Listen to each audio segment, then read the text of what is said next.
Hello, അസ്സാം വലൈക്കും വറഹ്മത്തുള്ളാഹി വബറകാതുഹു. എന്റെ സംശയം, ഈ ഫലം കായ്ക്കുന്ന വൃക്ഷത്തിന്റെ ചുവട്ടിൽ മലമൂത്ര വിസർജനം നടത്തുമെന്ന് എന്ന് പറഞ്ഞു. അപ്പം അത് കറാത്താണ് എന്നാണ് തോന്നുന്നു പറഞ്ഞത്. അപ്പൊ അതിന്റെ കാരണം എന്താണ് എന്നൊന്ന് വിശദീകരിച്ചാൽ കൊള്ളാമായിരുന്നു. അസ്സലാമു അലൈക്കും വറഹ്മത്തുള്ളാഹി. വലൈക്കും അസ്സലാം.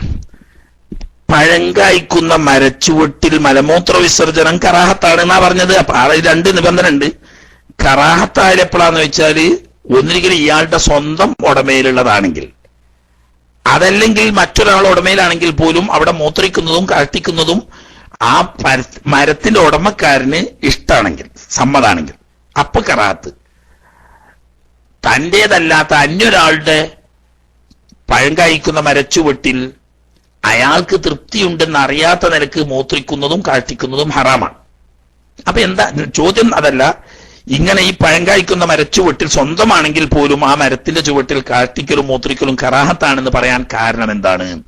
ബഹുമാനപ്പെട്ട ഇമാമിങ്ങൾ അതിന് പറഞ്ഞ കാരണം, ഈ മരച്ചുവട്ടിൽ മലമൂത്ര വിസർജനം ചെയ്താൽ ആ സ്ഥലം നജസായി കിടക്കുമല്ലോ. ഈ പഴം അവിടെ വീഴാനും ആ വീഴുന്ന പഴം ഈ നജസ് പുരളാനും സാധ്യതയുള്ളത് കൊണ്ട് ആ പഴം ഉപയോഗിക്കുന്നതിൽ നിന്നിട്ട് ജനങ്ങൾക്ക് മനസ്സിൽ ഒരു ചെടിപ്പ്, അതിനോട് ഒരു വെറുപ്പ് തോന്നാൻ സാധ്യതയുണ്ട് എന്നതുകൊണ്ട് കറാഹത്താണ്. ജനങ്ങൾക്ക് അതിനോട് ഒരു മാനസികമായ ഒരു വെറുപ്പ് എന്ന് പറഞ്ഞാൽ അങ്ങനെ ഉണ്ടാവുമല്ലോ, ഒരു ചെടിപ്പ് എന്നൊക്കെ പറയുന്നു. നജസ് ഉണ്ടായി അതിന്റെ ഈ മാവിന്റെ ചുവട്ടില് അല്ലെങ്കിൽ ഈ പേര മരത്തിന്റെ ചുവട്ടില് സാധാരണ ആൾക്കാർ കാഷ്ടിക്കുന്ന സ്ഥലം അതിലൊക്കെ വീണിട്ടുണ്ടാവും എന്നൊരു പൊറുതിയേടുണ്ടാവുമല്ലോ. അങ്ങനെ ഒരു അവസ്ഥ വരുന്നത് കൊണ്ട് നജസ് പുരളൊന്നും ഉറപ്പൊന്നുമില്ല, പുരളാൻ സാധ്യതയുള്ളത് കൊണ്ടും അതുകൊണ്ട് തന്നെ ജനങ്ങൾക്ക് മനസ്സുകൊണ്ട് അതിനോടൊരു അകൽച്ച, ഒരു പൊറുതികേട് തോന്നുന്നത് കൊണ്ടും അത് ഒഴിവാക്കാൻ വേണ്ടിയിട്ടാണ് ഈ വൃക്ഷച്ചുവട്ടിൽ വിസർജിക്കൽ കറാഹത്താണ് എന്ന് പറഞ്ഞു. അസ്സലാമു അലൈക്കും വറഹ്മത്തുള്ളാഹി വബറകാതുഹു. കേൾക്കുന്നുണ്ടാവും എന്ന് മനസ്സിലാക്കുന്നു. പിന്നെ ഉസ്താദേ, വഅൻ യഖൂല ഇൻദ ദുഖൂലിഹി, കടക്കുമ്പോൾ ചെല്ലണം അല്ലാഹുമ്മ ഇന്നി അഊദു ബിക മിനൽ ഖുബൂസി വൽ ഖബായിസ് എന്ന് പറഞ്ഞു. അതുപോലെ വഇൻദ ഖുറൂജിഹി വഖുറൂജിഹി എന്ന് പറഞ്ഞു. അപ്പോ അതിന്റെ ടൈം എപ്പോഴാണ്? ഈ ദുഖൂല് ഖുറൂജി എന്ന് പറഞ്ഞ് പിന്നെയാണല്ലോ നമ്മൾ ഈ ഇസ്തിൻജാ വരിക. അപ്പോ ഇങ്ങോട്ട് ഇറങ്ങി നിന്നിട്ട് ഇത് പറഞ്ഞിട്ട് പിന്നെ രണ്ടാമത് ആ സ്റ്റെപ്പുകൾക്ക് കയറണേ, എങ്ങനെയാണ് ഉസ്താദ് വിശദീകരിച്ചാൽ തരക്കണില്ല. ഉസ്താദെ, നിങ്ങളെ മൈക്കിന്റെ ഉള്ളിൽ നിന്ന് എന്തോ ഒരു കിരികിരി, ഞങ്ങൾ കീശിരിക്കാരേന് പറയാം പിൽക്കാ കുഞ്ഞെന്ന, മനസ്സിലായില്ലേ? കീരാക്കുടുക്കാന്നും പറയലുണ്ട് ചിലവര്. അതിന്റെ ഒരു ഒച്ച ഉണ്ട് ഇങ്ങനെ വല്ലാതെ, മനസ്സിലായില്ലേ? ശബ്ദമൊക്കെ ഉണ്ട്, പക്ഷെ കൂട്ടത്തിലൊരു പിൽക്കാ കുഞ്ഞന്റെ ഒച്ച. അങ്ങനെയല്ല കീശിരി പറയാ, പിൽക്കാ കുഞ്ഞെന്ന ഞങ്ങൾ കീശിരിക്കാര് പറയാം. കീരാക്കുടുക്കന്റെ ഒരു ഒച്ച ഉണ്ട്, അത് ഒഴിവാക്കുന്നത് നല്ലതാണ്. വിസർജന സ്ഥലത്തേക്ക് പ്രവേശിക്കുമ്പോൾ ബിസ്മില്ലാഹി അല്ലാഹുമ്മ ഇന്നി അഊദു ബിക മിനൽ ഖുബൂസി വൽ ഖബായിസി എന്ന് പറയണം എന്ന് പറഞ്ഞതും, പുറപ്പെടുന്ന സമയത്ത് ഉഫറാനക അൽഹംദുലില്ലാഹി അല്ലദീ അദ്ഹബ അന്നി അദാ വഅഫാനി എന്ന് പറയണം എന്ന് പറഞ്ഞു. എപ്പോഴാണ് അതിന്റെ സമയം? അതായത് ഈ തയ്യാറാക്കപ്പെട്ട കക്കൂസ്, മൂത്രപ്പര പോലത്തെ സ്ഥലമാണെങ്കിൽ അതിന്റെ കവാടത്തിലേക്ക് കാലെടുത്ത് വെക്കാൻ പോകുന്ന സമയത്ത് അത് ചൊല്ലിക്കൊണ്ട് കാലെടുത്ത് വെക്കാം. ഇരിക്കുന്ന സ്ഥലമകത്ത് കുറെ ദൂരെയാണെങ്കിൽ പോലും ഇബ്നു ഹജർ ഹൈതമി തങ്ങൾ പ്രത്യേകം പറഞ്ഞിട്ടുണ്ട്, ഇരിക്കുന്ന സ്ഥലം കുറച്ചാണ് നടക്കാണ്ട്, പക്ഷേ അതിന്റെ വാതിലാണ് കടക്കാൻ പോകുന്ന സമയത്ത് ചൊല്ലിയതിന്റെ ശേഷമേ ഉള്ളിലേക്ക് കാലെടുത്ത് വെക്കാൻ പാടുള്ളൂ. പുറപ്പെടുമ്പോഴും അങ്ങനെ തന്നെ, ഇരിക്കണോടത്ത് എഴുന്നേറ്റ് കുറച്ചിങ്ങോട്ട് പോന്നിട്ടാണ് വാതിൽ നിന്ന് പുറത്തിറങ്ങുന്നത്. എന്നാൽ പുറത്തിറങ്ങി ആദ്യം കാല് പുറത്തു വെച്ചതിന് ശേഷമാണ് ചൊല്ലേണ്ടത്. അതിപ്പോ കക്കൂസ്, മൂത്രപ്പര പോലത്തെ തയ്യാറാക്കപ്പെട്ട സ്ഥലം. ഇനി വെളിയിലിരിക്കുകയാണെങ്കിലോ, എവിടെയാണോ നമ്മൾ ഇരിക്കാൻ ഉദ്ദേശിക്കുന്നത് എങ്കിൽ അതിനൊരു സ്ഥലം ഉദ്ദേശിച്ചിട്ടുണ്ടാവുമല്ലോ, ആ സ്ഥലത്തേക്ക് കാലെടുത്ത് വെക്കാൻ എവിടെയാണോ ഇരിക്കാൻ ഉദ്ദേശിച്ചത് അവിടെ എത്തുന്നതിന് തൊട്ട് മുമ്പത്തെ കാലടി വെച്ചിട്ട് ചൊല്ലുകയും ചൊല്ലിക്കഴിഞ്ഞതിന് ശേഷം ആ സ്ഥലത്തേക്ക് കാലെടുത്ത് വെക്കുകയും ചെയ്യാം. തിരിച്ചു വരുമ്പോഴും അങ്ങനെ. ഇപ്പോൾ നമ്മൾ വിസർജിച്ച സ്ഥലത്ത് നിന്ന് കാലെടുത്ത് ഇപ്പുറത്തേക്ക് വെച്ചതിന് ശേഷം ചൊല്ലുക. അപ്പോ കക്കൂസിലാണെങ്കിൽ കക്കൂസിലേക്ക് പ്രവേശിക്കാൻ പോവുക ചൊല്ലിക്കൊണ്ട് പ്രവേശിക്കുക, പുറപ്പെട്ടതിന് ശേഷം ചൊല്ലുക. അപ്പോ ഉള്ളിൽ തന്നെ വൃത്തിയാക്കിയതെങ്കിൽ പുറപ്പെടുന്ന ദിക്ർ ചെല്ലുക, വൃത്തിയാക്കുന്ന ദിക്ർ ചെല്ലുക, രണ്ടും പുറത്തിറങ്ങിയതിന് ശേഷം ചെല്ലുക. അത് കക്കൂസ് അല്ലാത്ത ഒരു വെളിയിലിരിക്കുന്നതാണെങ്കിൽ ഇരിക്കാൻ ഉദ്ദേശിച്ച സ്ഥലത്തേക്ക് കാലെടുത്ത് വെക്കാൻ പോകുമ്പോൾ ചെല്ലിയിട്ട് കാലെടുത്ത് വെക്കുക. അവിടുന്ന് തിരിച്ചു പോരാൻ വേണ്ടിയിട്ട് കാലെടുത്ത് വെച്ചതിന് ശേഷം ചെല്ലുക. ഇങ്ങനെയാണ് അതിന് ആശിക്കാരൊക്കെ വിശദീകരിച്ച രൂപം.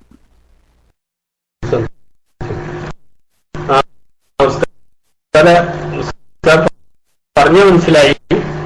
പക്ഷെ ഈ ഇസ്തിൻജാന്റെ മുമ്പ് ചെല്ലേണ്ടത് ഇപ്പോൾ ഉസ്രാനുള്ളത് വാപ്പാനി എന്ന ദിക്ർ ചെല്ലണമെങ്കിൽ വൈദൽ ഖുറൂജി എന്ന് പറഞ്ഞപ്പോൾ അത് ഇങ്ങോട്ട് ഇറങ്ങിയിട്ട് പിന്നെ അങ്ങോട്ട് കയറിയിട്ട് ഇസ്തിൻജാ കഴിഞ്ഞിട്ട് നിങ്ങൾ മറ്റേ ദിക്ർ അങ്ങനെ വേണ്ടി വരുമോ എന്നാണ് സംശയം.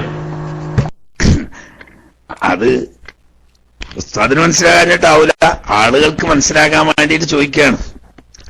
ഉള്ളിന്ന് ഏതും ചെല്ലേണ്ട ആവശ്യമില്ല. അതായത് ഉള്ളിന്ന് ചെല്ലാൻ പാടില്ലല്ലോ, കറാഹത്തല്ലേ. അപ്പോ ഒന്ന് ചെല്ലാൻ വേണ്ടിയിട്ടായിട്ട് പുറത്തു വന്ന് രണ്ടാമത് അങ്ങോട്ട് തന്നെ പോയിക്കാണ്ട് കേൾക്കേണ്ട ആവശ്യമൊന്നുമില്ല. ഉദാഹരണം പറഞ്ഞാൽ ഇപ്പൊ നമ്മൾ ബാങ്ക് കൊടുത്ത് കയ്യലും ഒതു എടുത്ത് കയ്യലും ഒപ്പായി നോട്ടിക്കോളി. എന്നാ പിന്നെ അവിടെ ബാങ്കിന്റെ ദുആവും ചെയ്യണം, അതുപോലെ തന്നെ ഉദുവിന്റെ ദുആവും ചെയ്യണ്ടേ? അവിടെ നമ്മൾ എന്താ ചെയ്യുക? ഒന്നിന് ശേഷം ഒന്ന് ചെയ്യും. രണ്ടും ഒപ്പം കഴിഞ്ഞതാണെങ്കിലോ അവനവന്റെ അമലുമായിട്ട് ബന്ധപ്പെട്ടതായതുകൊണ്ട് ആദ്യം അശ്ഹദു അല്ലാ ഇലാഹ ഇല്ലല്ലാഹു വഹ്ദഹു ലാ ശരീക ലഹു വഅശ്ഹദു അന്ന മുഹമ്മദൻ അബ്ദുഹു വറസൂലുഹു എന്ന് ചൊല്ലും. പിന്നെ ബാങ്കിന്റെ ഇജാബത്താവുന്ന അല്ലാഹുമ്മ റബ്ബ ഹാദിഹി ദഅവത്തി താമ ചൊല്ലും.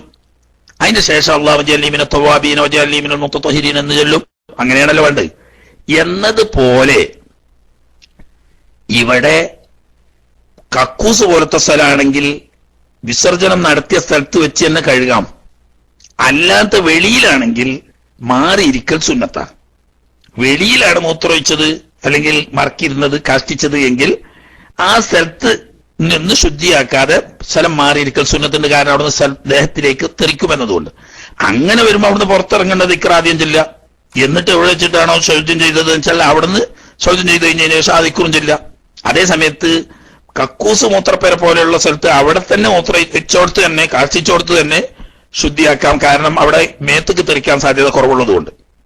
അങ്ങനെ വൃത്തിയാക്കലും കഴിഞ്ഞ് പുറത്തിറങ്ങിക്കഴിഞ്ഞാൽ രണ്ടും ചെല്ലണം. പുറത്തിറങ്ങുന്ന ദിക്ർ ചൊല്ലിക്കോട്ടെ, എന്നിട്ട് എന്ത് ചെല്ലാം? ശൗചത്തിന്റെ ദിക്ർ ചെല്ലാം. അല്ലെങ്കിൽ ഇനി ഒരാൾ ആദ്യം ശൗചത്തിന്റെ ദിക്ർ ചെല്ലിയതിന് ശേഷം പുറത്തിറങ്ങുന്ന ദിക്ർ ചെയ്താലും കുഴപ്പമൊന്നുമില്ല. അല്ലാതെ ഇത് ചെല്ലാൻ വേണ്ടിയിട്ട് പുറത്ത് നിന്ന് രണ്ടാമത് കേൾക്കാൻ വേണ്ടിയിട്ടാണ് പോയി അങ്ങനെ ഇവിടെ പറയുന്ന ഇമാമിങ്ങളൊന്നും പറഞ്ഞ് ഞാൻ കണ്ടിട്ടില്ല. അത് മനസ്സിലായി, പറഞ്ഞ അടിസ്ഥാനത്തിൽ മനസ്സിലായി, അൽഹംദുലില്ലാ. പിന്നെ ഉസ്താദെ, നമ്മളിപ്പോ ഉസ്താദായാലും നമ്മളൊക്കെ മൈക്കെടുത്ത് അസ്സലാമു അലൈക്കും എന്ന് പറയാറുണ്ട്. അതുപോലെ തന്നെ ആദ്യം മൈക്കെടുത്താൽ അസ്സലാമു അലൈക്കും പറയുമ്പോൾ പിന്നെ മൈക്കെടുക്കുന്ന ആൾ വഅലൈക്കും അസ്സലാം വറഹ്മത്തുള്ളാഹി എന്നൊക്കെ പറയാറുണ്ട്. അതുപോലെ ഇവിടെ ഒരുപാട് ആളുകൾ ടെസ്റ്റ് അടിക്കാറുണ്ട്, അറബിയിലും അനറബിയിലും, ഇംഗ്ലീഷിൽ അതുപോലെ തന്നെ മലയാളത്തിൽ അറബിയിലൊക്കെ അസ്സലാമു അലൈക്കും എന്ന് അടിക്കാറ്. ഇതിന്റെ ഇസ്ലാമിക മാനദണ്ഡം എന്താണ്? എങ്ങനെയാണ് അത്? ആ സലാമിന് മറുപടി ഉണ്ടെങ്കിൽ അത് എങ്ങനെയാണ് എന്ന് വിശദീകരിച്ചാൽ തിരക്കിടില്ല. അസ്സലാമു അലൈക്കും വറഹ്മത്തുള്ളാഹി വബറകാതുഹു. ഇന്ന് അബൂ റിഫത്ത് ഉസ്താദെ, ഇന്ന് നമുക്ക് കാര്യമായിട്ട് സാലിബ കുല്ലിയുമായിട്ട് ബന്ധപ്പെട്ട കുറെ വിഷയങ്ങൾ ചർച്ച ചെയ്യാനോ അത് കേൾക്കാനോ ഒക്കെ ഉണ്ട്. അപ്പൊ പൊതുവായ ചോദ്യങ്ങൾ പരമാവധി ഒഴിവാക്കി ഇന്നത്തെ വിഷയവുമായിട്ട് ബന്ധപ്പെട്ടത് അത്യാവശ്യം ജനങ്ങൾക്ക് ആർക്കെങ്കിലും കൂടാതെ കഴിയാത്ത ചോദ്യക്കാരുണ്ടെങ്കിൽ അവർ വരട്ടെ. ഉസ്താദിന് ഇപ്പൊ അതൊക്കെ അറിയാം, എനിക്കറിയാം. പിന്നെ മറ്റുള്ളവർക്ക് മനസ്സിലാകാൻ വേണ്ടിയിട്ടാണ് ചോദിക്കുന്നതെന്നും അറിയാം. അങ്ങനെയുള്ള ഈ സലാം എന്നും പറയുന്ന സലാമും എന്നും മടക്കുന്ന മടക്കലുമാണല്ലോ. അത് നമുക്ക് ഇൻഷാ അല്ലാഹ് വിശാലമായ സമയം കിട്ടുന്ന മറ്റൊരു സമയത്തേക്ക് മാറ്റിവെക്കാം.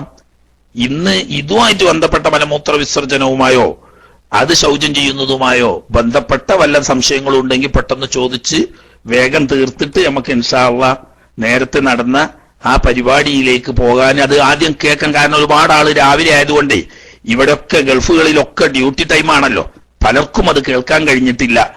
അപ്പോ വൈകുന്നേരമായാൽ നല്ലൊരു ഭാഗം ആളുകൾക്ക് ജോലി കഴിഞ്ഞിട്ടുണ്ടാവും. അപ്പൊ ആ ജോലി കഴിഞ്ഞ ആളുകൾക്ക് അതൊന്ന് കേൾക്കണം. ആദ്യം എല്ലാവർക്കും കേൾക്കണം എന്ന് ആഗ്രഹമുണ്ട്, അതൊന്ന് കേൾക്കും വേണം. എന്നിട്ട് പണ്ഡിതന്മാരുടെയും പ്രവർത്തകന്മാരുടെയും അതിനെ സംബന്ധിച്ചുള്ള നിരീക്ഷണവും വിലയിരുത്തലും ഇന്ന് ചൂടേറിയ ചർച്ചകളാണ്. അതിന് നമ്മൾ സമയം പരമാവധി കൊടുക്കണം. അതുകൊണ്ട് ഈ പാഠവുമായി ബന്ധപ്പെട്ട അത്യാവശ്യപ്പെട്ട എന്തെങ്കിലും മലമൂത്ര വിസർജനവും അതിന്റെ ശൗചവും ആയി ബന്ധപ്പെട്ട കാര്യങ്ങൾ ഉണ്ടെങ്കിൽ അത് മാത്രം ഇന്ന് ചോദിച്ചാൽ മതി എന്ന് പ്രിയപ്പെട്ട സുഹൃത്തുക്കളെ ഉണർത്തി, അത് കഴിഞ്ഞാൽ പെട്ടെന്ന് ഇൻഷാ അല്ലാഹ് നമുക്ക് ആ ചർച്ചയിലേക്ക് പോകാം. ഞാൻ മൈക്കൂട്ടും. അസ്സലാമു അലൈക്കും ഉസ്താദ്. മൈക്ക് ചാടി സോറി, നിസ്കാരം തുടങ്ങാനായി, അതുകൊണ്ടാണ്. എനിക്കുള്ള സംശയം, നമ്മൾ മലമൂത്ര വിസർജനമൊക്കെ ചെയ്തിട്ട് കുളിക്കാൻ ഒരുങ്ങുമ്പോൾ വീണ്ടും കാണാം ഒരു മൂത്രമൊഴിക്കാനുള്ള ഇഷ്കാല്. അപ്പൊ നമുക്ക് അവിടെ വെച്ചിട്ട് മൂത്രമൊഴിക്കാൻ പറ്റുമോ, അല്ല വീണ്ടും ടോയ്ലറ്റിലേക്ക് തന്നെ വരണോ? അസ്സലാമു അലൈക്കും. വലൈക്കും അസ്സലാം. അതൊരു നല്ല വിഷയമാണ്. അതായത് കുളിമുറിയിൽ മൂത്രമൊഴിക്കുന്നതിനെ സംബന്ധിച്ച് നബി സല്ലല്ലാഹു അലൈഹി വസല്ലം തങ്ങൾ കഴിയുന്നതും ഒഴിവാക്കണമെന്ന് പറയുകയും ഫഇന്ന ആമത്തൽ വസ്വസത്തി മിൻഹു എന്ന് പറഞ്ഞിട്ടുണ്ട്. ഈ വസ്വാസ് ഉണ്ടാവുന്ന മുഖ്യ കാരണം കുളിക്കുന്ന സ്ഥലത്ത് മൂത്രമൊഴിക്കുന്നതിനോടെയാണ് വസ്വാസിന് കാരണമാകുന്നത് എന്ന് നബി സല്ലല്ലാഹു അലൈഹി വസല്ലം തങ്ങൾ പറഞ്ഞതായി പ്രസിദ്ധമായ ഹദീസിൽ വന്നിട്ടുണ്ട്. അപ്പൊ കഴിയുമെങ്കിൽ കുളിമുറിയിൽ മൂത്രമൊഴിക്കൽ ഉപേക്ഷിക്കലാണ് വേണ്ടത്.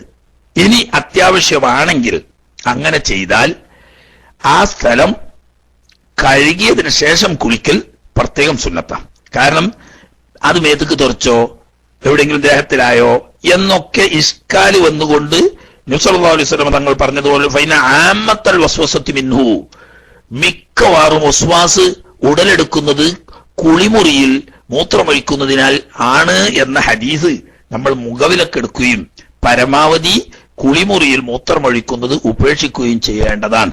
ഇനി അത്യാവശ്യ ഘട്ടത്തിൽ അങ്ങനെ ചെയ്യുകയാണെങ്കിൽ വെള്ളം ഒഴിച്ച് വൃത്തിയാക്കിയതിനു ശേഷം കുളിക്കാൻ ശ്രദ്ധിക്കേണ്ടതുമാണ്. ഓക്കെ. അസ്സലാമു അലൈക്കും ഉസ്താദേ, എന്റെ ചോദ്യം വേറെ ആയിരുന്നു. ഏതായാലും ഒരു ചോദ്യം, ഈ ഒരാള് പിന്നെ നേരെ പെട്ടെന്ന് തിരക്കിൽ പോയിട്ട് നേരെ ഇരുന്നു, അതിന്റെ അടിയിൽ ദിക്റ് ചെല്ലാൻ മറന്നു. അപ്പോ നമ്മളിപ്പോ സാധാരണ ഭക്ഷണം കഴിക്കുന്ന സമയത്തൊക്കെ ബിസ്മില്ലെല്ലാം മറന്നാല് അതിന്റെ ഇടക്ക് എന്ത് ചെയ്യും, ബിസ്മില്ലാഹി അവ്വലുഹു ആഖിറുഹു എന്നൊക്കെ പറയുന്ന പോലെ ഇത് തുടങ്ങിയതിനു ശേഷം ഇത് ചെല്ലാനൊരു വകുപ്പുണ്ടോ ഇല്ല എന്നുള്ളതാണ് എന്റെ ചോദ്യം. അല്ലെങ്കിൽ അത് തിരിച്ചെടുക്കാൻ വല്ല വഴിയുണ്ടോ എന്നുള്ളതാണ് ചോദ്യം. മൈക്കൂട്ടു. വലൈക്കും അസ്സലാം. ബഹുമാനപ്പെട്ട ഇബ്നു ഹജർ ഹൈതമി റഹ്മത്തുള്ളാഹി അലൈഹി തങ്ങൾ പറഞ്ഞതായി കാണാം, ഒരാള് വിസർജന സ്ഥലത്തേക്ക് പ്രവേശിക്കുമ്പോൾ ചൊല്ലേണ്ട ദിക്റ് ചൊല്ലാൻ മറക്കുകയോ അല്ലെങ്കിൽ വിസർജന സമയത്ത് തുമ്മുകയോ ഒക്കെ ചെയ്താൽ ഹൃദയത്തിൽ അത് നടത്താവുന്നതാണ്. അപ്പൊ എന്താക്കുക, ബിസ്മില്ലാഹി അല്ലാഹുമ്മ ഇന്നി അഊദു ബിക മിനൽ ഖുബൂസി വൽ ഖബായിസി എന്ന ദിക്റ് ശരീരം കേൾക്കുന്ന നിലക്ക് നാവ് കൊണ്ട് പറയാതെ മനസ്സുകൊണ്ട് ചൊല്ലാവുന്നതാണ്. അതുപോലെ തന്നെ മലമൂത്ര വിസർജനത്തിന് ഇരിക്കുന്ന സമയത്ത്, പുറപ്പെടുന്ന സമയത്തോ അല്ലാത്തപ്പോഴോ അതിനുള്ളിൽ വെച്ച് തുമ്മിയാൽ മനസ്സുകൊണ്ട് അൽഹംദുലില്ലാ എന്ന് ഖൽബിൽ പറയാം, നാവ് കൊണ്ട് പറയാതിരിക്കുക എന്ന്. ആ രീതി ഇങ്ങനെ മഹാനായ ഇബ്നു ഹജർ ഹൈതമി റളിയല്ലാഹു തആല അൻഹു തങ്ങൾ പറഞ്ഞതായി കണ്ടിട്ടുണ്ട്. ഓക്കെ. കൈപോക്കി നിൽക്കുന്നവര് മൈക്ക് വേണമെങ്കിൽ വേഗം മൈക്ക് എടുക്കുക, ഇല്ലെങ്കിൽ ഇന്ന് സാധാരണ പോലെ അസർ വരെ നീട്ടാൻ ഉദ്ദേശിച്ചിട്ടില്ല. അത്യാവശ്യമായി ഇതുമായി ബന്ധപ്പെട്ട എന്തെങ്കിലും കാര്യങ്ങൾ, അതായത് മലമൂത്ര വിസർജനവും ശുചീകരണവുമായി ബന്ധപ്പെട്ട അല്ലെങ്കിൽ നജസ് ശുദ്ധിയാക്കലുമായി ബന്ധപ്പെട്ട അത്യാവശ്യപ്പെട്ട വല്ല മസലകളും ചോദിക്കാനുള്ളവരുണ്ടെങ്കിൽ അവർ പെട്ടെന്ന് മൈക്കെടുത്ത് ചോദിക്കുക. അത് കഴിഞ്ഞാൽ നമുക്ക് ഇൻഷാ അല്ലാഹ് രാവിലെ നേരത്തെ നടന്ന ആ വ്യവസ്ഥ ചർച്ച ഒന്ന് കേൾക്കാം. പിന്നീട് അതിനെ സംബന്ധിച്ച വിലയിരുത്തലുകളും അതുപോലെ തന്നെ ചർച്ചകളും ഒക്കെ ആവുകയും ചെയ്യാം. വെറുതെ കൈവക്കി നിൽക്കണ്ട, ആവശ്യമുള്ളവർ മൈക്കെടുത്ത് ചോദിക്കാം.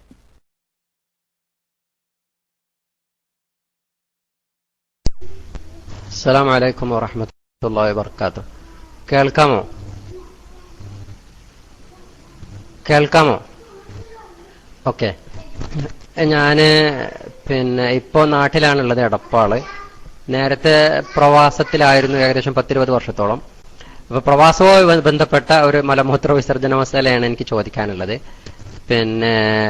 നമ്മൾ മിക്കവാറും ആളുകൾ ഓഫീസിൽ പോകുന്നത് ഇപ്പൊ ഈ കന്തൂറയും അല്ലെങ്കിൽ തുണിയൊന്നും എടുത്ത് നമ്മുടെ ഇവിടുത്തെ ഒരു രീതിയിലല്ലല്ലോ. സ്വാഭാവികമായിട്ടും പാൻസ് ഒക്കെ ധരിച്ചുകൊണ്ടാണ്. അപ്പൊ ഈ പാൻസ് ഒക്കെ മാറ്റി അഴിച്ചു ഇട്ടതിന് ശേഷം നമ്മുടെ അതും ഈ ഇന്ത്യൻ സ്റ്റൈലിലുള്ള അല്ലെങ്കിൽ ഫ്രഞ്ച് സ്റ്റൈലിലുള്ള ടോയ്ലറ്റുകളായിരിക്കില്ല. അപ്പൊ അതിനു പകരം ഈ യൂറോപ്യൻ സ്റ്റൈലിലുള്ള ടോയ്ലറ്റുകളായിരിക്കും മിക്കവാറും അവിടെ ഉണ്ടാവുക. അപ്പൊ അതില് മൂത്രമൊഴിക്കുമ്പോൾ സ്വാഭാവികമായിട്ടും ഇതൊക്കെ അഴിച്ചു മാറ്റി മൂത്രമൊഴിക്കാൻ ചിലപ്പോൾ പ്രയാസം ഉണ്ടാവും, സമയക്കുറവുണ്ടാവും, അതുപോലെ വളരെ തിരക്കിനിടയിൽ കാര്യങ്ങൾ നിർവഹിക്കുന്നതായിരിക്കും. അപ്പൊ ഇത്തരം ഒരു ഘട്ടത്തില് ഈ പാൻസ് ഇട്ട് അങ്ങനെ നിന്നുകൊണ്ട് തന്നെ നിന്ന് മൂത്രിക്കാൻ പാടില്ല എന്നാണല്ലോ വശം. പക്ഷെ അങ്ങനെ ഒരു നിവൃത്തിയില്ലാത്ത ഘട്ടത്തിൽ അങ്ങനെ ചെയ്യാൻ പറ്റുമോ?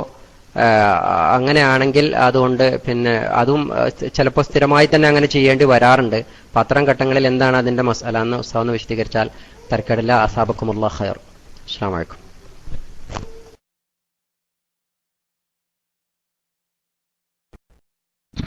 വലൈക്കും അസ്സലാം.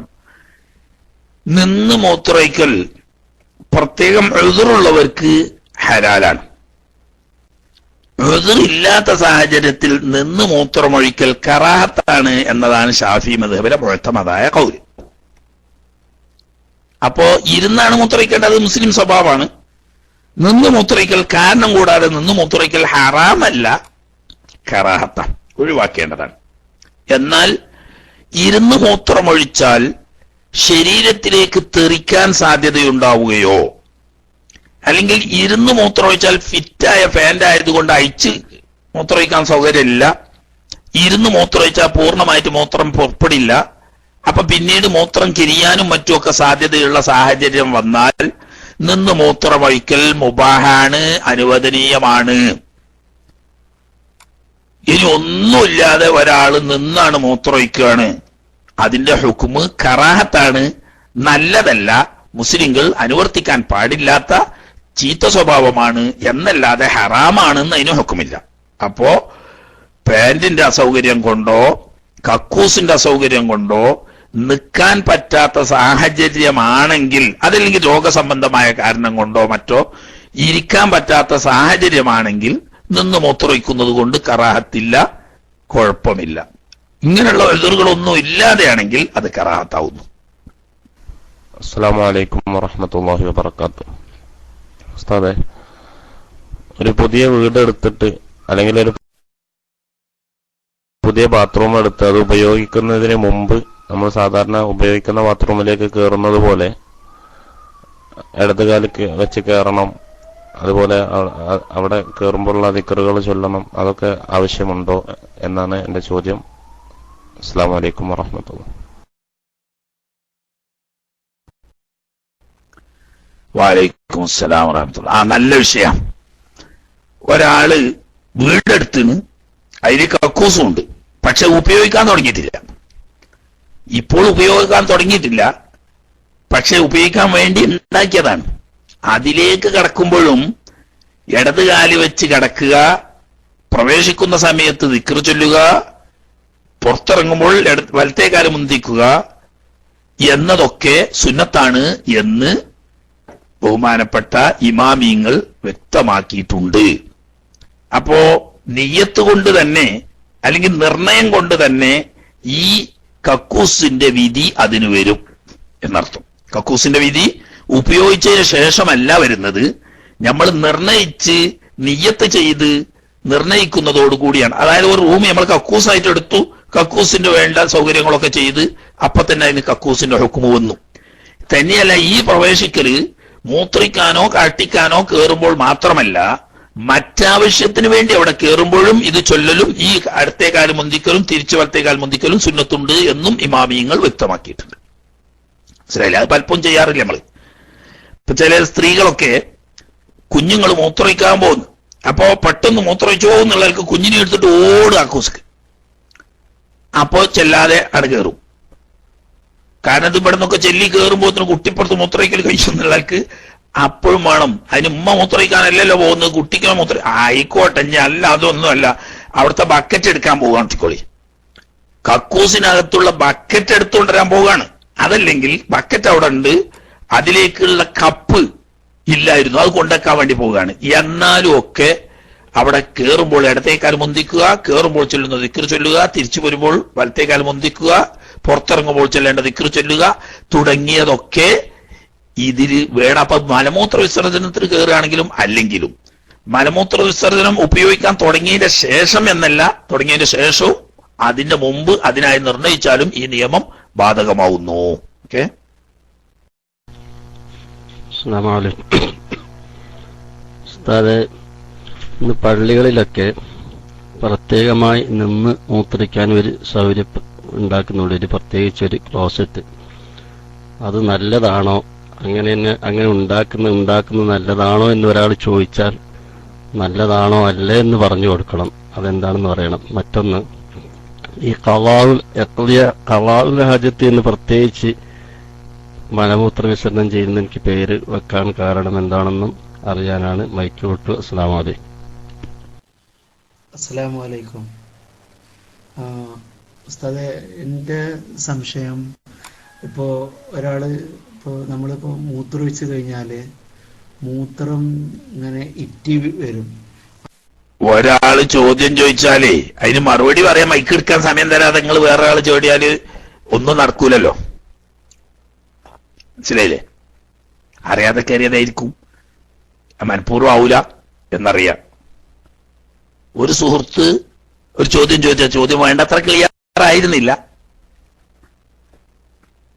മറ്റേയാൾ അറിയാതെ കയറിയതായിരിക്കാം, അയാളെ നമ്മൾ കുറ്റപ്പെടുത്തണ്ട, അബദ്ധത്തിൽ അങ്ങനെ സംഭവിച്ചതായിരിക്കാം, അവിടെ നമ്മൾ ആക്ഷേപിക്കുന്നില്ല. തന്നെയല്ല, ആദ്യം ചോദിച്ച ആളുടെ ഇത് വേണ്ടത്ര എന്തായിട്ടില്ല, ചോദ്യം വ്യക്തമല്ലായത്. കാരണം കുറച്ച് ശബ്ദത്തിന്റെ എന്തോ ഒരു കാറ്റ് പോലത്തെ ശബ്ദം കൂടെ ഉള്ളത് കൊണ്ട് ശബ്ദം വളരെ പതുക്കെ കേട്ടിരുന്നുള്ളൂ. അത് വ്യക്തമായി കേട്ടവരാരെങ്കിലും ഉണ്ടെങ്കിൽ അതൊന്ന് ടെസ്റ്റ് ചെയ്താൽ അതിന് മറുപടി പറയാം. ആ ചോദ്യം ഒരാൾ ചോദിച്ചിരുന്ന ചോദ്യം ഉണ്ടല്ലോ, അത് വ്യക്തമായി കേട്ട് കുറച്ചൊരു ഇത് വ്യക്തത കുറവുണ്ടായിരുന്നു. യുഎഇക്കാരൊക്കെ നിസ്കാരത്തിൽ വഹിക്കാറ്. ഞാൻ ഇപ്പൊ പെട്ടെന്ന് നിർത്തും, കാരണം ഇന്ന് നമുക്ക് നിസ്കാരം കഴിഞ്ഞിട്ടാണുള്ള കീശീരിയൊക്കെ വന്നെങ്കിൽ എന്തിനു പറ്റുള്ളൂ, ഇത് മറ്റേ രാവിലത്തെ പരിപാടി പ്ലേ ചെയ്യിക്കണമെങ്കിൽ അതിന് ശേഷമാണ് അതിനെപ്പറ്റി ചർച്ച ഉണ്ടാകുക.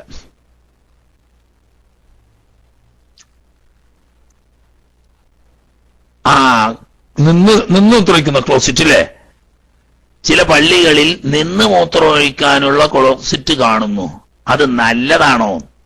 നല്ലത് എന്ന് പറയാൻ അതിന്റെ അർത്ഥം എന്താണ്? നല്ലത് എന്ന് പറഞ്ഞാൽ സുന്നത്ത് എന്നുള്ള അർത്ഥത്തിലാണെങ്കിൽ അല്ലാന്നാ. അങ്ങനെ പ്രത്യേകിച്ച് സുന്നത്തൊന്നുമില്ല.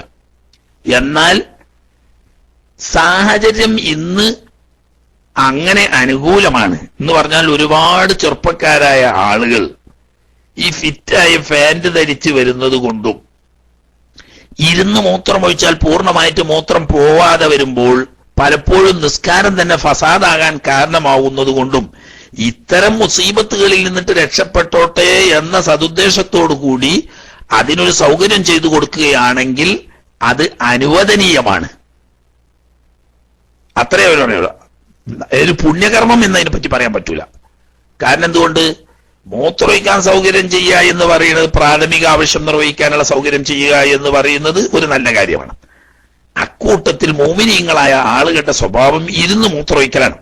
എന്നാൽ ഉദ്റുള്ള ആളുകൾക്ക് നിന്ന് മൂത്രമൊഴിക്കൽ ജായിസാണല്ലോ, ഹലാലാണല്ലോ. അപ്പൊ അതിനു വേണ്ട ഒരു സൗകര്യം ഇന്നത്തെ അത്യാവശ്യ ഘട്ടത്തിൽ പ്രത്യേകിച്ച് ടൗൺ ഏരിയകളിലൊക്കെ അങ്ങനെ ഒരു സൗകര്യം ചെയ്യുക എന്ന് പറയുന്നത് മനുഷ്യനെ സംബന്ധിച്ച് വലിയ ഉപകാരമുണ്ട് എന്നതുകൊണ്ട് തെറ്റല്ല, ഹലാലാണ്, അനുവദനീയമാണ് എന്ന് പറയാം. പിന്നെ ഖളാഉൽ ഹാജത്ത് എന്നതിന് പറയാൻ കാരണം എന്താണ്?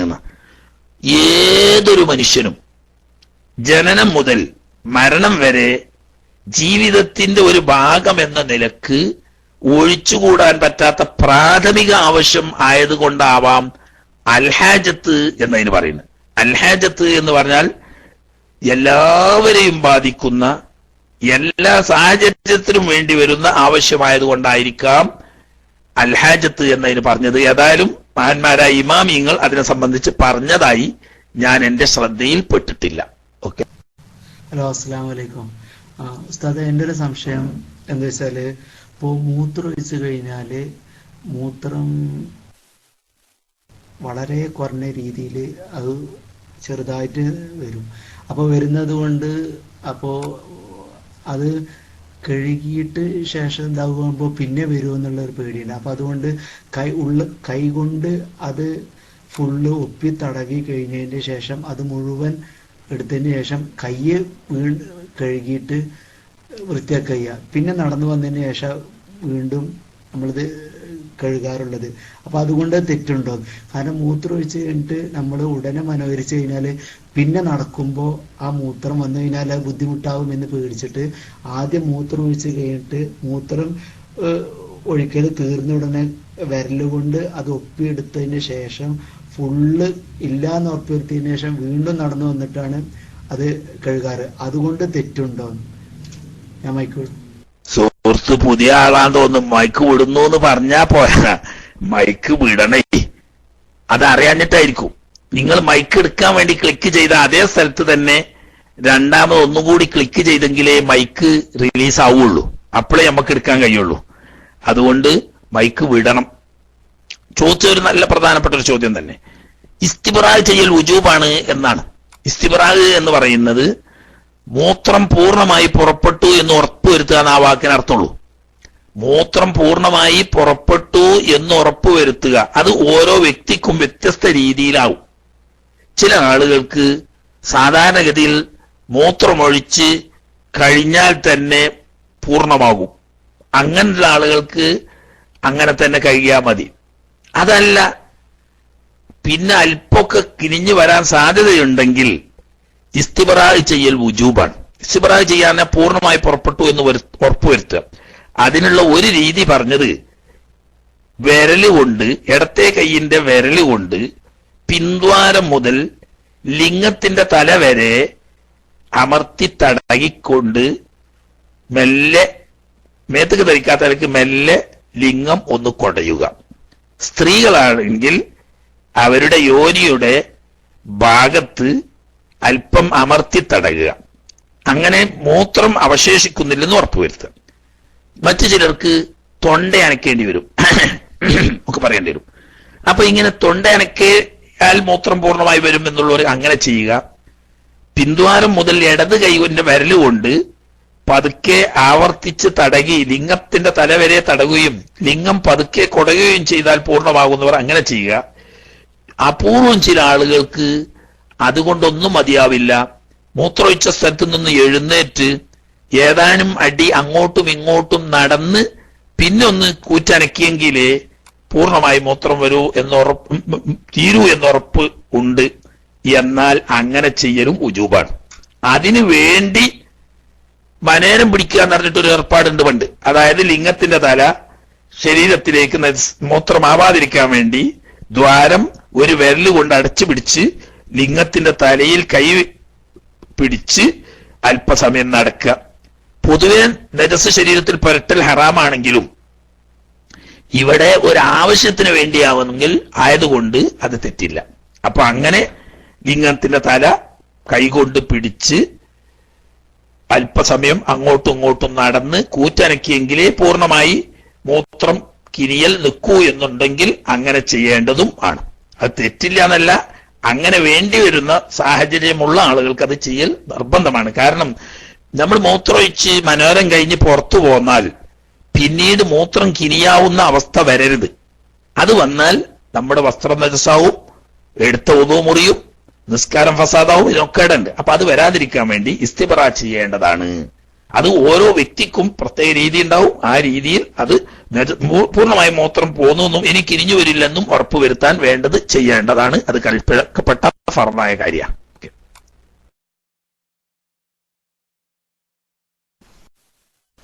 അസ്സലാമു അലൈക്കും. വറഹ്മത്തുള്ളാഹി വബറകാതുഹു. മാഷാഅല്ലാഹ്, ജസാക്കല്ലാഹു ഉസ്താദ്. ഉസ്താദ്, ഇത് സൗദിയിൽ നിന്ന് ഒരു ഉസ്താദ് പ്രത്യേകം വിളിച്ച് ചോദിച്ച ചോദ്യമാണ്. ബഹുമാനപ്പെട്ട ഉസ്താദ് അവരുടെ വീട്ടിൽ പിന്നെ ഒരു ബാത്റൂം ഉണ്ടായിരുന്നു, മുമ്പ് കക്കൂസ് ഉണ്ടായിരുന്നു. ആ കക്കൂസ് പിന്നെ ചില ഭൂമിശാസ്ത്രപരമായിട്ട് അറിയാവുന്ന ഉസ്താദ്മാർ അതവിടെ വേണ്ട എന്ന് പറഞ്ഞ സമയം എന്തോ കാരണത്താൽ വേണ്ട എന്ന് പറഞ്ഞപ്പോൾ ഇപ്പോൾ വേറെ ബാത്റൂം സൗകര്യം അദ്ദേഹം ചെയ്തിട്ടുണ്ട്. പക്ഷെ ഇത് ഒരു റൂമായിട്ട് നിലനിൽക്കുന്നുണ്ട്. ഇത് പഴയ ബാത്റൂമിന്റെ അതേ ഇതിൽ തന്നെയാണോ, അതല്ല ഇതിന് പിന്നെ എന്താണ് ഇപ്പോഴത്തെ അത് ഉപയോഗിക്കാൻ പറ്റുമോ എന്നുള്ള, നിസ്കരിക്കാനൊക്കെ പറ്റുമോ എന്നുള്ളതായിരിക്കും അദ്ദേഹത്തിന്റെ ചോദ്യം. ഉസ്താദിന് മനസ്സിലായിട്ടുണ്ടാകും എന്ന് കരുതുന്നു. അസ്സലാമു അലൈക്കും വറഹ്മത്തുള്ളാഹി.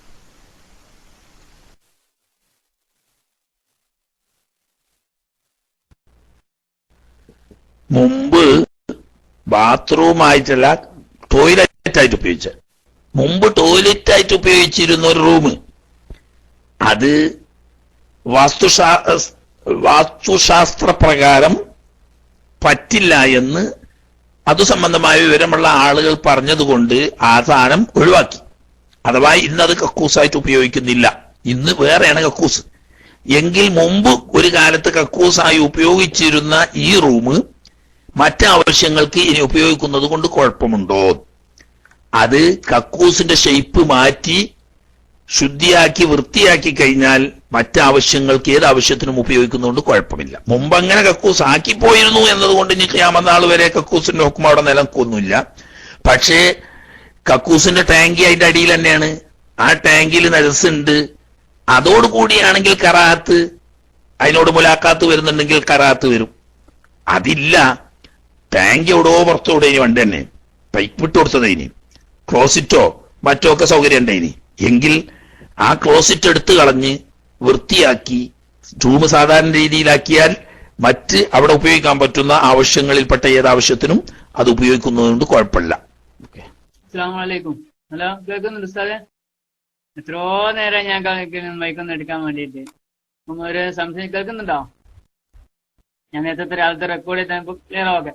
അപ്പൊ അശ്രസ്ഥാന ചോദിക്കാം, പിന്നെ അഭിഷാഖസ്ഥാനോട് ഇപ്പോഴത്തെ ബാത്റൂം പിന്നെ ബാത്റൂമായിട്ടും ഉപയോഗിക്കുന്നത്, അതുപോലെ തന്നെ എന്താ കക്കൂസായിട്ട് ഉപയോഗിക്കുന്നത്, ബാത്റൂമായിട്ട് ഉപയോഗിക്കുന്നത്, ഷവറൊക്കെ കുടുക്കിയിട്ട്, പക്ഷെ അടിച്ചമരില്ലാതെ ഒറ്റ റൂമായിരിക്കും. അപ്പൊ ടോയ്ലറ്റ് ഉള്ളത് ഒരു അല്പം ചെറിയൊരു 1.5 കൊലത്തില് ഹൈറ്റ് വെച്ച് ഡിസ്റ്റിക്കിന്റെ ഹൈറ്റ് വെച്ചിട്ടായിരിക്കും നേരെ ഇറക്കലായിരിക്കും പിന്നെ ബാത്റൂം കുളിക്കുന്ന ഷവറും കാര്യങ്ങളൊക്കെ. അപ്പൊ ഇത് എങ്ങനെ ബാത്റൂമിൽ കയറുന്ന വിധി എവിടെയാ? ബാത്റൂമിൽ കയറുമ്പോഴാണോ അല്ലെങ്കിൽ ടോയ്ലറ്റ് കയറുമ്പോ ഉള്ളിൽ കയറിയ ശേഷമാണോ ദിക്ർ ചെല്ലേണ്ടത്, അല്ലെങ്കിൽ ഇപ്പൊ ഡൈനിങ് ഹാളിൽ നിന്നാണെങ്കിൽ റൂമിൽ കയറുമ്പോഴാണോ എപ്പോഴാ ചെല്ലേണ്ടത്? പിന്നെ അതോടൊപ്പം മറ്റൊരു മസല ചോദിക്കുന്നത്, ഈ സമയത്ത് വൊളു എവിടുന്നാണ് വൊളു എടുക്കാൻ പറ്റുക? ഈ ബാത്റൂമിൽ നിന്ന് വൊളു എടുക്കാൻ പറ്റുമോ, അല്ലെങ്കിൽ ടോയ്ലറ്റ് രണ്ടായി പക്ഷെ അടിച്ചവരില്ല എന്നുള്ളൂ. അതിന്റെ വിധി ഒന്ന് പറഞ്ഞ സന്തോഷമായിരുന്നു. അസ്സലാമു അലൈക്കും. വലൈക്കും അസ്സലാം. നമ്മൾ പലപ്പോഴും ഇവിടെ ആവർത്തിച്ച് പറഞ്ഞൊരു മസലയാണ്, എന്നാലും നമ്മൾ നോദ്യ വിഷയമായിട്ട് ബന്ധമുള്ളതായതുകൊണ്ട് ചുരുക്കി പറയാം. ഇന്ന് നാട്ടിലും ഗൾഫിൽ കുറച്ച് നേരത്തെ തന്നെ തുടങ്ങിയ, നാട്ടിലും ഇപ്പോൾ പുതുതായിട്ട് തുടങ്ങിയ ടോയ്ലറ്റും ബാത്റൂമും കൂടി ഒന്നിച്ചാക്കി അവിടെ ഒരു പ്രത്യേക ഭാഗം ടോയ്ലറ്റിനായി പ്രത്യേകം വേർതിരിച്ചു. അതായത് ഇപ്പൊ പറഞ്ഞേക്ക് കുറച്ച് ഉയർത്തി ഒരു ഏരിയ തിരിച്ച് അവിടെ ക്ലോസറ്റും സൗകര്യങ്ങളും കക്കൂസിന്റെ ഉപയോഗം നടക്കുന്നു. അല്പം താഴ്ത്തി ബാക്കിയുള്ള ഭാഗം ബാത്റൂമായിട്ടും ഉപയോഗിക്കുന്നു. ഇനി നേരെ തിരിച്ചു ആവാം, ടോയ്ലറ്റിന്റെ ഭാഗം താഴ്ന്നിട്ടും മറ്റേ ഭാഗം ഏതായാലും വേട്ടെ, രണ്ടും ഏരിയ തിരിച്ച് വേറെ അടയാളപ്പെടുത്തിയിട്ടുണ്ടെങ്കിൽ അടച്ചുമരില്ലെങ്കിൽ പോലും കക്കൂസിന്റെ വിധി ആ ടോയ്ലറ്റിന്റെ ഭാഗത്തേക്ക് പ്രവേശിക്കാൻ പോകുമ്പോഴാണ് അവിടെ. എന്നാൽ കുളിമുറി എന്ന് പറയുന്ന ബാത്റൂമിൽ പ്രവേശിക്കുമ്പോഴും രണ്ടിനും കൂടി ഉപയോഗിക്കുന്ന ഒരു റൂമിലായതുകൊണ്ട് നേരത്തെ പറഞ്ഞതുപോലെ വാതിൽക്കൽ വെച്ച് കിടക്കുന്ന സമയത്ത് തന്നെ ചൊല്ലിയിട്ട് കിടക്കുകയാണ് വേണ്ടത്. പക്ഷേ കുളിമുറിയായി പ്രത്യേകം അടയാളപ്പെടുത്തിയ സ്ഥലത്ത് നിന്ന് വുദൂ ചെയ്യുമ്പോൾ അതിലെ ബിസ്മിയോ ഷഹാദത്ത് കലിമയോ തുടങ്ങിയ ദിക്റുകൾ അവിടെ വെച്ച് ചൊല്ലുന്നത് കൊണ്ട് കറാഹത്തില്ല. രണ്ടും കൂടി വേറിരിക്കാതെ ഒന്നിച്ചു കിടക്കുകയാണെങ്കിൽ ഈ പറയുന്ന ദിക്റുകളൊക്കെ കറാഹത്താണ്. അസ്സലാമു അലൈക്കും. ഉസ്താദെ, എൻ്റെ ചോദ്യത്തിന് കറക്റ്റ് ആയിട്ടുള്ള ആൻസർ ആയിട്ടില്ല. ഞാൻ ചോദിച്ചത് മൂത്രം ഒഴിച്ച് കഴിഞ്ഞിട്ട് അത് കൈവിരല് കൊണ്ട് ഒപ്പിയെടുത്ത് കഴുകുന്നതിന് മുമ്പ് ഇസ്തിബ്രാക്ക് വേണ്ടിയിട്ട് നടക്കാൻ പറ്റുമെന്നാണ്. മൂത്രം ഒഴിച്ച് കഴിഞ്ഞിട്ട് ആ അവസാനത്തെ തുള്ളിയും വീണ് കഴിഞ്ഞിട്ട് പിന്നെ കൈവിരല് കൊണ്ട് ഒപ്പിയെടുത്തിട്ട് അത് വരുന്നില്ലാത്ത രൂപത്തിലായിട്ട് പിന്നെ മൂത്രം ഒഴിച്ച് മനോഹരിക്കുന്നതിന് മുമ്പ് നടക്കാൻ പറ്റുമോ എന്ന്, അതാണ് എന്റെ ചോദ്യം. ഞാൻ മൂത്രം ഒഴിച്ചിട്ട് കൈകൊണ്ട് തുടക്കുന്നതിന്റെ ഹുക്കുമാണ് പറയുന്നത്. കൈകൊണ്ട് തുടച്ചിട്ട് കഴുകാതെ നടക്കുന്നതിന്റെ വിധി. അപ്പൊ ഇത് നിങ്ങൾക്ക് അറിയേണ്ടത് ഇപ്പൊ എന്താ, കൈകൊണ്ട് തുടക്കാൻ പാടുണ്ടോ ഇല്ലെന്നാ. കൈകൊണ്ട് തുടക്കുക എന്ന് പറയുന്നത് മറ്റാവശ്യങ്ങളൊന്നും ഇല്ലെങ്കിൽ കൈകൊണ്ട് തുടക്കുന്നത് നജസിനെ ശരീരത്തിൽ പുരട്ടുക എന്നതിന്റെ ഭാഗമായതുകൊണ്ട് ഹറാമാണ്. എന്നാൽ കല്ല്, ടിഷ്യൂ പേപ്പർ തുടങ്ങിയ നജസിനെ വലിച്ചെടുക്കാൻ പറ്റുന്ന ജാമിദായ ഭക്ഷ്യവസ്തുവോ ബഹുമാനിക്കപ്പെടുന്നതോ അല്ലാത്ത വസ്തു കൊണ്ട് തുടച്ചാലേ മനനം ചെയ്തതായി പരിഗണിക്കപ്പെടുകയുള്ളൂ. അത് തന്നെ 3 പ്രാവശ്യം തുടക്കുകയും നജസ് പൂർണ്ണമായി പോവുകയും ചെയ്യണം. എന്നാ പിന്നെ മനനം ചെയ്യാതെ നടക്കണോണ്ട് കുഴപ്പമില്ല. നിങ്ങളെ ചോദ്യം എന്ന് പറഞ്ഞാൽ അതിന് ചെയ്യേണ്ട പ്രായോഗിക രൂപം ഞാൻ പറഞ്ഞത് നിങ്ങൾ എന്താ മനസ്സിലാക്കാത്തത്? നിങ്ങളെ ചോദ്യത്തിന് എന്നെ ഉത്തരം കിട്ടിക്കൊള്ളണമെന്നില്ലല്ലോ. വിഷയം പ്രായോഗികമായി പറഞ്ഞില്ലേ. അതായത് ശരീരത്തിൽ മൂത്രം പുരളാതിരിക്കാൻ വേണ്ടി മൂത്രം പുറപ്പെടുന്ന ദ്വാരം ഒരു വിരൽ കൊണ്ട് അടച്ചു പിടിച്ച് മനോരം പിടിച്ചുകൊണ്ട് നടക്കുന്ന രീതി അനുവദനീയമാണ്. എന്നാൽ അതിനേക്കാളും നല്ലത് ടിഷ്യൂ പേപ്പർ ഉണ്ടെങ്കിൽ അത്, അല്ലെങ്കിൽ കല്ലുണ്ടെങ്കിൽ അതുകൊണ്ട് 3 പ്രാവശ്യം തുടച്ച് നജസ് പൂർണ്ണമായും വൃത്തിയാക്കിയതിന് ശേഷം നടക്കലാണ് നല്ലത്. എന്നാൽ കല്ലുകൊണ്ട് മനേരിക്കുക എന്ന് പറയുന്ന ഹുക്കം അനുസരിച്ച് ത്വഹാറത്ത് കൊണ്ട് വിധി വന്നു. എന്നാൽ ഇനി ആ ലിംഗം വസ്ത്രത്തിലോ ശരീരത്തിലോ ആകുന്നതുകൊണ്ട് അവയൊന്നും മുത്തനജ്ജിസാവുകയില്ല. അതേ സമയത്ത് കൈവിരലുകൊണ്ട് ഒന്ന് തുടച്ചാല് മൂത്രം പൂർണ്ണമായി പോന്നിട്ടുണ്ടെങ്കിൽ പോലും ഈ ജാമീദായ നജസിനെ വലിച്ചെടുക്കാൻ പറ്റുന്ന വസ്തു എന്ന് പറഞ്ഞതിൽ വിരല് പെടുമെന്ന് ഞാൻ മനസ്സിലാക്കിയിട്ടില്ല. മനസ്സിലായില്ലേ? അങ്ങനെ ഉണ്ടാവോ? ഉണ്ടെങ്കിൽ അത് 3 വിരലുകൊണ്ട് തടയണം. നജസിനെ വലിച്ചെടുക്കാൻ പറ്റുന്നതാണ് എങ്കിൽ 3 വട്ടം തടകി പൂർണ്ണമായും നജസ് വലിച്ചെടുക്കപ്പെട്ടു. ഇനി നജസ് ഇല്ല എന്ന് ഉറപ്പ് വന്നതിന് ശേഷം നടക്കുന്നതുകൊണ്ട് കുഴപ്പമില്ല. പക്ഷെ അത് വിരല് കൊണ്ട് തുടക്കുക എന്ന് പറയുന്നത് ഉദറില്ലാത്ത സാഹചര്യത്തിൽ ശരീരത്തിൽ നജസ് പുരട്ടൽ അനുവദനീയമല്ല, ഹറാമ. തളമ്മുഹ് ബിൻ നജാസത്ത് എന്ന് പറഞ്ഞതിൽപ്പെടും. പക്ഷെ മറ്റു മാർഗമില്ലാത്ത സമയത്ത് ഈ മനോരം പിടിച്ച് ചെയ്യാം എന്ന് മഹാന്മാരായ ഉലമാക്കൾ പറഞ്ഞിട്ടുണ്ട്. കൂടുതൽ വിശദീകരണം പ്രായോഗികമായി ആവശ്യമുണ്ടെന്ന് തോന്നുന്നില്ല. ഇതിൽ നിന്ന് തന്നെ മനസ്സിലായിട്ടുണ്ടാവും എന്ന് വിചാരിക്കട്ടെ. ഉസ്താദെ, ഏറെക്കുറെ മനസ്സിലായി. ഞാനിപ്പോ അത് ചോദിച്ചതിന്റെ ഉദ്ദേശം എന്താ, ഇതിന്റെ താല്പര്യം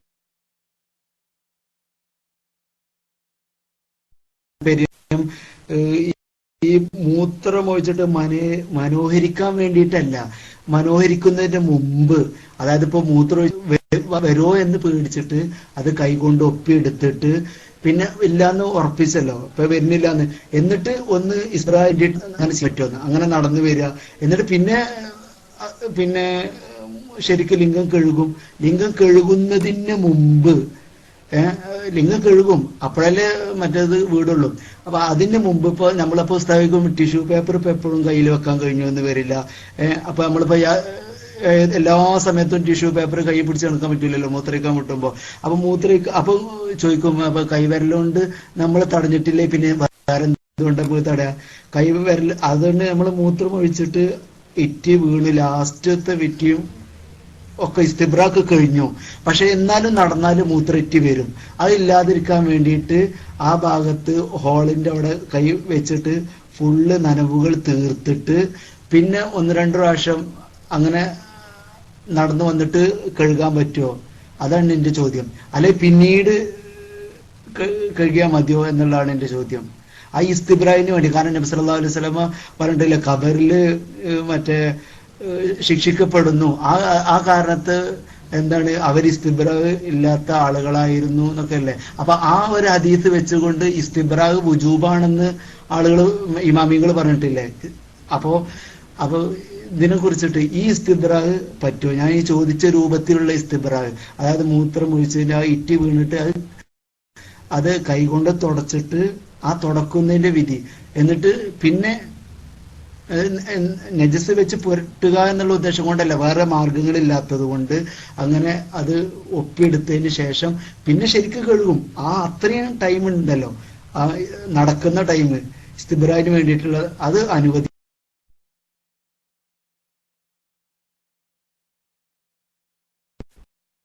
ഈ സാധു ഒരു മുതല്ലിമാണോ എന്ന് എനിക്ക് സംശയമുണ്ട്. ഏതായാലും ഉസ്വാസ് രോഗം അദ്ദേഹത്തിന്റെ തലയിൽ കയറിയിരിക്കുന്നു എന്ന കാര്യം 100% ഉറപ്പ്. മനസ്സിലായില്ലേ? ആദ്യം അദ്ദേഹം വേണ്ടത് വഫാസാറിന് വിളിച്ചിട്ട് ഒരു ടൈം ബുക്ക് ചെയ്തിട്ട് ആ സമയത്ത് പോയിട്ട് നിങ്ങളൊരു ചികിത്സ ചെയ്യണം. വഫാസാറിന് ഒഴിവില്ലെങ്കിൽ വയസ്സാണെങ്കിലും മുഹമ്മദ് ഹസൻ സാറിനെ സമീപിച്ചാലും മതി. ഇനി നമ്മളെ കീശിന് ഡോക്ടർ കീശിനെ സമീപിച്ചാലും കുറെ കാര്യങ്ങളൊക്കെ നടക്കും. അങ്ങനെ നിങ്ങൾ ആദ്യം നിങ്ങളെ ബാധിച്ച ഒസ്വാസ് എന്ന് പറയുന്ന മാനസിക രോഗത്തിന് ചികിത്സിക്കാതെ ഞാൻ നേരം വെളുത്ത അന്ത്യാവോളും മസല പറഞ്ഞെന്നാലും നിങ്ങളെ തലേക്ക് അത് കേറൂല. ഇസ്തിബ്ര എന്ന് പറഞ്ഞാൽ എന്താന്നാ നിങ്ങൾ മനസ്സിലാക്കി? ഈ ആദ്യ ചില തെറ്റിദ്ധാരണകളാണ് യഥാർത്ഥത്തിൽ ജനങ്ങളെ ഈ വസ്വാസിന്റെ ശൈത്താനീയത്തിൽ കൊണ്ടുപോയി കടത്തുന്നത്. ഒരിക്കലും അത് ഇഹ്തിയാത്തല്ല. ഇസ്തിബ്രാഹിന്റെ മസലയൊക്കെ ഞാൻ ദർസ് നടത്തിയപ്പം കിതാബിൽ തന്നെ വ്യക്തമായി പറഞ്ഞു. പിന്നെ അതിന്റെ ശേഷം 2 പ്രാവശ്യം ആവർത്തിച്ചും ഇസ്തിബ്രാഹിന്റെ മസല പറഞ്ഞു. നിങ്ങൾക്ക് യഥാർത്ഥത്തിൽ ബാധിച്ചിരിക്കുന്നത് വസ്വാസ് എന്ന് പറയുന്ന മാനസിക രോഗമാവുന്നു. അതിന് ഡോക്ടർമാരൊന്നും കാണാൻ ഒഴിവില്ലെങ്കിൽ നല്ല ആത്മീയമായ അവസ്ഥയിലുള്ള മഹാന്മാരായ വല്ല ഉസ്താദന്മാരോടും തലയിൽ കൈവച്ച് മന്ത്രിപ്പിക്കുക. അങ്ങനെ നിങ്ങളെ മാനസികമായ പ്രശ്നം വരട്ടെ, അപ്പൊ ബാക്കിയുള്ള പ്രശ്നത്തിനൊക്കെ പരിഹാരം. നിങ്ങൾക്കിപ്പോ അതൊന്നും ആ കയ്യോണ്ടൊന്ന് തുടക്കണം എന്നൊരു കമ്പം വന്നാണ്. എനിക്കതാ മനസ്സിലാണ്. നിങ്ങൾ ഒഴിപോലെ തുടച്ചോളി, അതിന് എനിക്ക് ഇല്ല. അതിന്റെ മസലയൊക്കെ ഇപ്പൊ ഞാൻ പറഞ്ഞു തന്നു കഴിഞ്ഞു. ഇസ്തിബ്ര എന്ന് പറഞ്ഞാൽ നിങ്ങൾ എന്തോ ഒന്ന് മനസ്സിലാക്കിയിട്ടുണ്ട്. അങ്ങനെയല്ല, മൂത്രം പൂർണ്ണമായി പുറപ്പെട്ടു എന്ന് ഉറപ്പുവരുത്താൻ വേണ്ടതായ കാര്യങ്ങൾ ചെയ്യുക എന്നാ. അതിന് ചില ഉദാഹരണങ്ങളും ഞാൻ പറഞ്ഞു. ഇങ്ങൾക്ക് അതിന് ആ രീതിയല്ല, വേറെ രീതിയാണെങ്കിൽ നിങ്ങളത് ചെയ്തോളൂ. എന്നെ പിന്നെ അങ്ങനെ എന്നെ പിന്നെ പറഞ്ഞ് അല്ലെങ്കിൽ എന്നെ കാര്യമായ ഒരു ചർച്ചയ്ക്ക് വേണ്ടിയിട്ട് ആളുകളൊക്കെ ഇങ്ങനെ ഒരുങ്ങി നിൽക്കുന്ന സമയം അതിന്റെ ഇടക്കായി ഈ ഒസ്വാസുമായിട്ട് വരുന്നു. ഈ ഒസ്വാസുകാരെ എനിക്ക് കണ്ണിന്റെ നേരെ കണ്ടുകൂടാ. ശൈത്താന്റെ അടിമകളാണ്. ഓര് മനസ്സിലാക്കണ നമ്മൾ ഭയങ്കര തക്വന്റെയും അതുപോലെ തന്നെ വറയിന്റെ ആൾക്കാരാണെന്ന്. വറയും തക്വയൊന്നുമല്ല, ശരിക്കും ഫിത്ന ശൈത്താൻ ഫസാദാക്കിയതാണ്. നിങ്ങൾ മന്ത്രിപ്പിക്കുക, അതല്ലെങ്കിൽ ഡോക്ടർമാരെ സമീപിച്ച് ചികിത്സിക്കുക. അതാ വേണ്ടത്. നമ്മളിപ്പോ പറഞ്ഞല്ലേ ദിക്ർ ഇറങ്ങുമ്പോ അതുപോലെ കക്കൂസിന്റെ പുറത്തിറങ്ങുമ്പോ ഫറാനക്കൽ അൽഹംദുലില്ലാഹി അവിടെ ഒരു പിന്നെ കുർദിന്റെ ഒരു ഷർട്ട് പറഞ്ഞിട്ടുണ്ട്. അത് ഛർദിച്ചു കഴിഞ്ഞാലും അതുപോലെ കീവായി പോയാലും കൊമ്പ് വെപ്പിച്ചു കഴിഞ്ഞാലും ഇതിനിക്കെല്ലാം ഇങ്ങനെ പറയുന്ന സുന്നത്തുണ്ട് എന്ന് പറഞ്ഞിട്ട് അത് ശരിയായ വായത്താണോ എന്നറിയാനാണ് മൈക്കോട്ട്. അസ്സലാമു അലൈക്കും.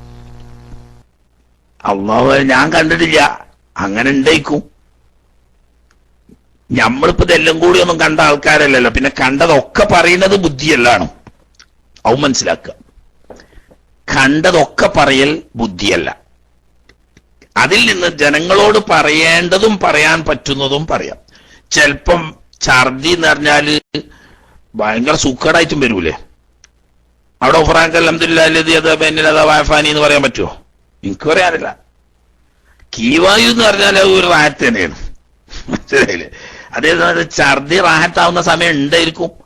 പലപ്പോഴും അത് രോഗത്തിന്റെ ഭാഗമായിട്ടാണ് വരിക. ഞാൻ എന്റെ ശ്രദ്ധയിൽപ്പെട്ടിട്ടില്ല. മുഅ്തമദായി എവിടെ ഇല്ലാണ്. നിങ്ങൾ എവിടെയെങ്കിലും ഈ പന്തന്റെ ആരെങ്കിലും ഈ കുണ്ടൻസറ എഴുതി വെച്ചിട്ടുണ്ടെങ്കിൽ അതൊക്കെ വേണ്ട, ഞാനിവിടെ ദർസ് പറയണം എന്ന് പറഞ്ഞാല് സൂര്യൻ അത് നടക്കണ കാര്യമല്ല.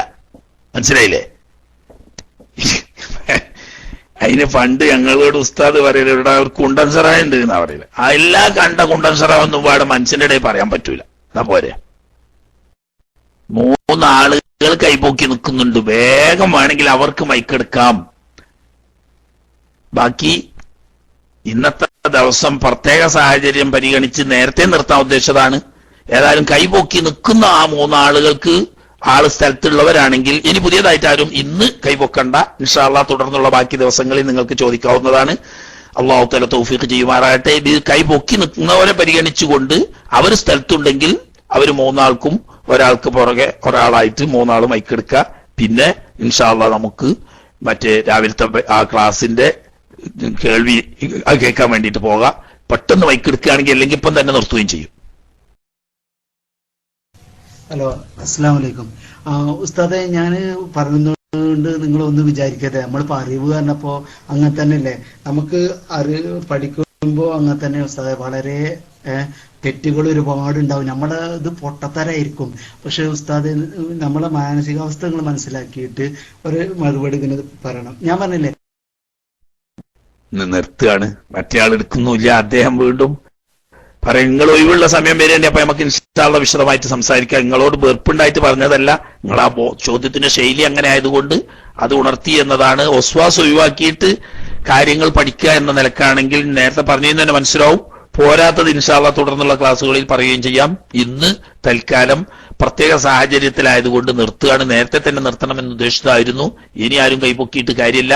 നേരത്തെ കൈപൊക്കിയവർ മൈക്കെടുക്കാത്തത് കൊണ്ട്, ഒരാൾക്ക് ശബ്ദമില്ലാത്തത് കൊണ്ടും തൽക്കാലം ഇന്ന് നിർത്തിവെക്കുകയാണ്. ഇൻഷാ അല്ലാഹ് നാളെ അവർക്ക് വരാം. നേരത്തെ വന്നാൽ നേരത്തെ തന്നെ ചോദിക്കാം. അല്ലാഹു തആല നാഫിയായ ഇൽമ് നമുക്കൊക്കെ തന്ന് അനുഗ്രഹിക്കുമാറാകട്ടെ. അറിഞ്ഞതനുസരിച്ച് അമൽ ചെയ്യാനുള്ള തൗഫീഖും അല്ലാഹു തആല നൽകി അനുഗ്രഹിക്കുമാറാകട്ടെ.